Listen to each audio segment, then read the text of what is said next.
Hi, I'm Dave. Here's my head. This video is for people who converted their Arcade1Up Countercade into a 60-in-1 Jamma and now want to make that battery powered and totally portable. You can do this for about $80 and it's super simple. There's the back of my Countercade. You can see I have a handle on the back so I can carry it around. That's inspired by Detroit Love, who actually knows what he's doing and inspired me to try this out. I'll link to his channel below. You should check him out. I'll keep mentioning him throughout this. On top of the Countercade is where my speaker is, and I turn it on and off right from there. Down at the bottom is my on-off switch, which is just a USB extension coming off my power bank. It allows me to power on and off without opening the back of the Countercade. The power bank charging cable is coming out of the back right there, and I just have a piece of Velcro holding down the cable and another piece of Velcro for the USB port itself. When I want to charge this, I just peel that off, plug the USB into an adapter, and plug that into the wall. That little teeny black knob in the vent there is my volume control for my speaker. We'll come back to that. Next to my on-off switch, that little black button there is the test button. I realized that the button was a perfect fit for the hole where the Countercade's original power cord went, so I put it there so I could change dip switch settings without opening the back. I had to use both of the little screw-on nuts that make it stay on, so I screwed the first one on, slid it through the hole, then put some epoxy on the second nut, and slid it on the other side. There's no groove for it to catch onto, so I just glued it there. Let it dry like that, it's perfect. You can't go back and forth when you do it because I didn't use the other button, the service button. It's just test, so you can only kind of go through it once. But it's perfect for not having to open the back of it. Detroit Love turned me on to using a power bank to power this. This is the bank I used. It's $20 from Target. Gets me about 7 or 8 hours of play. You can buy a more powerful one and get as much as 40 hours of play, but this is fine for me.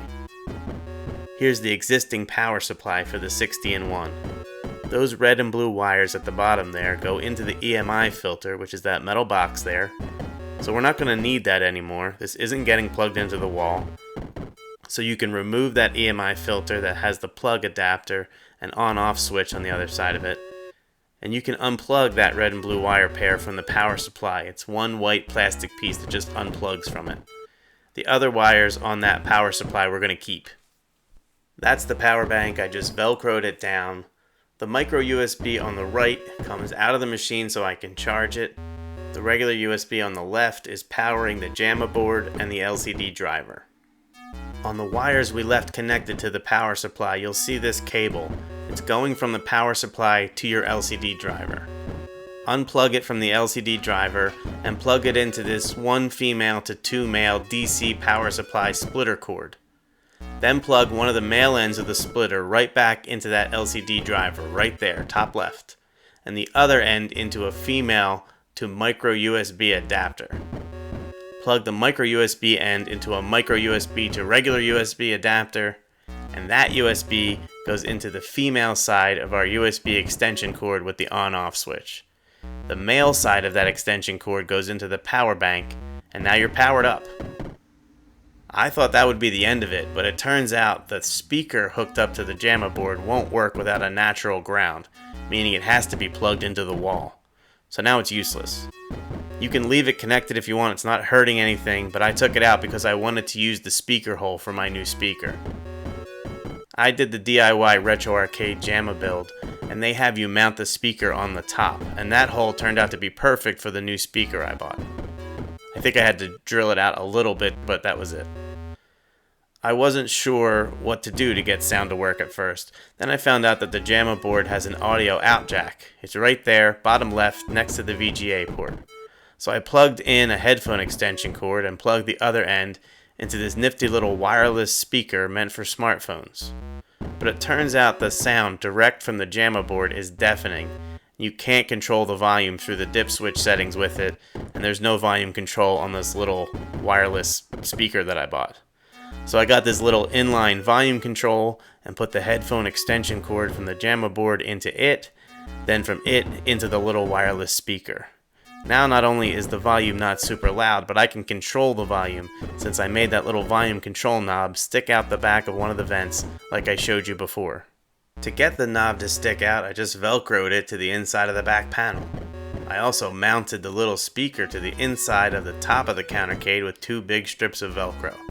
For lightweight things, Velcro does the trick better than anything. This little speaker lasts a really long time between charges.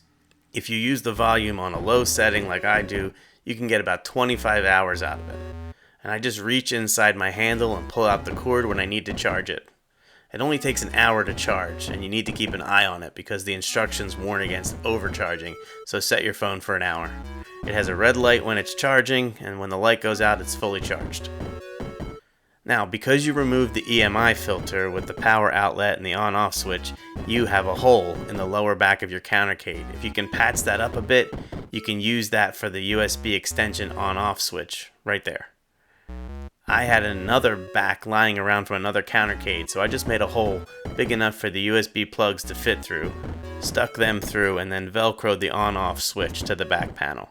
I tried to use epoxy to glue the switch on, and twice it fell off after being clamped for 6 hours, but the Velcro worked like a charm and worked instantly. One of the only downsides to making the Countercade battery powered is the power bank doesn't warn you that it's dying. Mine has 4 white lights on it, and when the last light is blinking, I charge it. I can see it through the hole I made for the charging cord, right there. So, if you want a handle, you need to remove this little panel here and cut out a rectangle so that your hand can fit all the way inside. I don't have a lot of tools, so I used the saw on my Leatherman, and it worked perfectly, just took a few minutes. To make the handle, I used the handle from the box the Countercade came in, a Detroit Love trick, and used my step bit to drill out the spot, then took part of the plastic handle from the box and pushed it in the hole to make it nice and smooth. I also sanded that rectangle I cut out from that panel with my Leatherman because I didn't want to get a splinter carrying this around. The Countercade has these big screw holes, and again, Detroit Love pointed me to these screw hole covers. They really make the sides look much nicer. I used a piece of black vinyl from a craft store. It was 99 cents just to cover up the speaker mounting screw holes on top.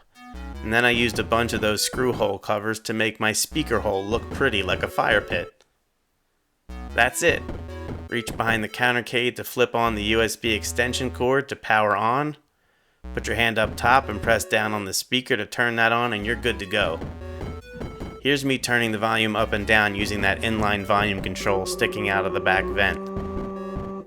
When you're done playing, press the speaker on the top to turn it off, look up there and make sure the blue light is off, then flip off the USB extension cord on the back, and the power bank will shut off 30 seconds later. Here it is sped up as proof. We did it, gang. We did it. Again, go check out Detroit Love. He's where I got most of these ideas, and he has a ton of amazing content. This was just me trying to see if I could do a bastardized version of what he did, which involves a Raspberry Pi and uses the Countercade's original on and off volume controls. It's much better than this. Go check that out. Thanks for watching. Bye.